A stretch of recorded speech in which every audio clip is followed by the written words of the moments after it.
Hello বন্ধুরা, শুভ দুপুর। আপনারা খেতে বসেছেন গো। দেখুন আমার এখনও বাগানা গোছানো হয়নি। আমি ভাত এবার রেডি করব।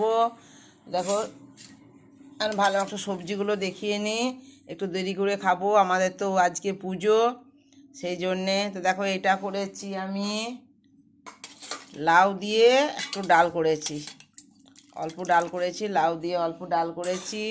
আর এটা হচ্ছে চাটনি, এটা হচ্ছে ভেন্ডি ভাজা, পোস্ত ছড়িয়ে ভেন্ডি ভাজা। এই দেখো, আমার তো খেতে খুব ভালো লাগে ভেন্ডি ভাজা। ভাজতে ভাজতে অর্ধেকটা খেয়ে দিয়েছি, ভাজতে ভাজতে। ভেন্ডি ভাজা পোস্ত দিয়ে খেতে খুব ভালো লাগে। এটা হচ্ছে ঝিঙে আলু পোস্ত, একদম গরম গরম ঝিঙে আলু পোস্ত। হয় দেখো, ঝিঙে বেশি আলু কম দিয়ে পোস্ত করেছি, আর চাটনি।